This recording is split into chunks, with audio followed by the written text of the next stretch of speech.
بہرحال یہ جو دو آیتیں ہیں آخر کی اس رکوع کی، ان میں تواضع اور تکبر کا ازالہ، تواضع جو انسان میں پیدا ہوتی ہے وہ اس سے، اس کا عملی میں آپ کو نسخہ بتا رہا ہوں، انسان اپنے عیبوں پر نگاہ رکھے، اپنی بھلائیوں پر نہ زیادہ نگاہ جمائے، اپنی کوتاہیوں۔ کون شخص ان کا کامل ہے؟ کامل کوئی نہیں، کسی نہ کسی پہلو سے کوئی خامی، کوئی کمی کہیں نہ کہیں تو ہے، اس پر نگاہ جمائے رکھو، تو اس سے یہ ہے کہ تکبر پیدا نہیں ہوگا، تواضع پیدا ہوگا، انسان کے اندر حلم پیدا ہوگا، اور تکبر کا ازالہ اس سے ہوتا ہے، انسان اس کائنات کی وسعتوں کا، اس کی پہنائیوں کا ذرا تصور کرے، اس پوری کائنات میں میری حیثیت کیا ہے؟ ایک نقطے کے برابر بھی نہیں، نقطہ بھی بڑی شے ہے، کیا حیثیت ہے ہماری؟ اور اس کے لیے وہ جو میں نے ابھی آپ کو تمثیل سنائی، اِنَّكَ لَن تَخْرِقَ الْأَرْضَ وَلَن تَبْلُغَ الْجِبَالَ طُولًا، کتنا ہی زمین پہ پاؤں پٹک پٹک کر چلو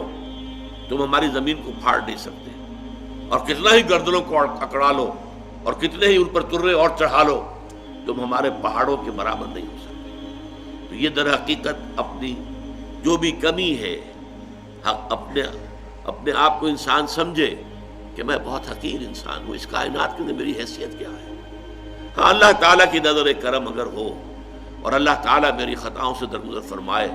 تو بہت بڑا کامیابی کا معاملہ ہو جائے گا، ورنہ تو یہ ہے کہ ہر وقت انسان کو ڈرتے رہنا چاہیے،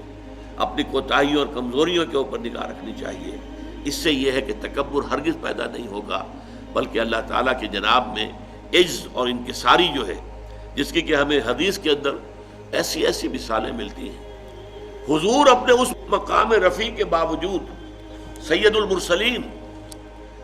حبیب رب العالمین، اپنے اس مقام پر بھی جب اللہ سے مخاطب ہوتے تھے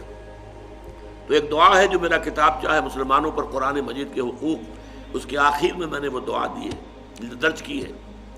اللہم انی عبدک، اے اللہ میں تیرا بندہ ہوں، وابن عبدک، میرا باپ بھی تیرا ایک غلام تھا، وابن امتک، میری ماں بھی تیری ایک ادنا کنیز تھی،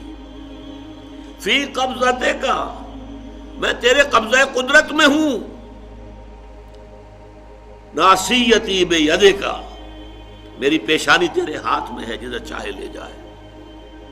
ماضٍ فی حکمک، اور میرے پورے وجود میں تیرا حکم جاری و ساری ہے، عدل فی قضاؤک، اور میرے بارے میں جو فیصلہ تو کرے وہ عدل پر مبنی ہے۔ یہ انداز محمد الرسول اللہ کا اپنے پروردگار سے تخاطب کا تھا۔